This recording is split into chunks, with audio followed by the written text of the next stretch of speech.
లో ప్రతిష్టాత్మకంగా మేము నిర్మించినటువంటి ఈ మల్టీ లెవెల్ కార్ పార్కింగ్ ఇది ప్రభుత్వ ప్రైవేట్ భాగస్వామ్య విధానంలో నవం కంపెనీ వారు వారంతటి వారి ఖర్చుతో నిర్మించడం జరిగింది. దాదాపు 100 కోట్లు ఖర్చు పెట్టి ఈ ప్రాజెక్ట్ ని వారు చేయడం జరిగింది. ఇది భారతదేశ చరిత్రలో ప్రప్రథమంగా ఇంత హైలీ సొఫిస్టికేటెడ్ కార్ పార్కింగ్ అన్నమాట. ఇక్కడ అసలు హ్యూమన్ ఇంటర్వెన్షన్ అనేది ఉండదు. ఎవరు కూడా మనుషులు కార్ని పార్క్ చేయటం, ఆ కార్ని మళ్ళా డిజిగ్నేటెడ్ ప్లేస్కి తీసుకెళ్ళడం అనేది ఉండదు. ఇది భారతదేశంలో ప్రప్రథమంగా ఇట్లా జరిగింది.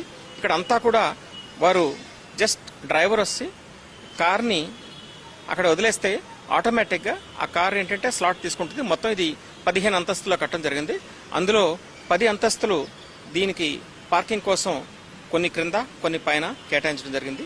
ఒక 5 అంతస్తులు మాత్రం కమర్షియల్ యాక్టివిటీ, ఎందుకంటే ఇది ఇంత ఖర్చు పెట్టి వారితో చేశారు కాబట్టి మేమేమి కేవలం ఒక అరెకరం భూమిని ఇవ్వడం జరిగిందనమాట ఈ ప్రాజెక్ట్ కట్టడం కోసం.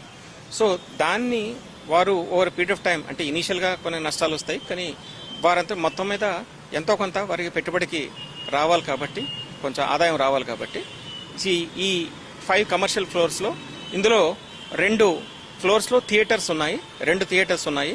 ఆ 2 కూడా మంచి అత్యాధునికమైనటువంటి హైదరాబాద్లో ఇంతవరకు మీరు చూడనటువంటి థియేటర్స్ ఉన్నాయి. ఇక ఈ పార్కింగ్ చూసుకుంటే కంప్లీట్లీ ఆటోమేటెడ్ అనేటువంటిది ఇండియాలో ఫస్ట్ టైం చేయడం జరిగింది. ఇది నిజానికి జర్మన్ టెక్నాలజీ, ప్యాలిస్ టెక్నాలజీ అంటాము. అంటే పజిల్ పార్కింగ్ అన్నమాట. ఆటోమేటిక్గా మీరు అది ఎక్కడ చూసుకుంటుంది, స్పాట్ చూసుకుని దానంతట అదే వెళ్ళిపోతుంది అనమాట. దానికి ట్రాన్స్పాండర్స్ అవి ఉంటాయి.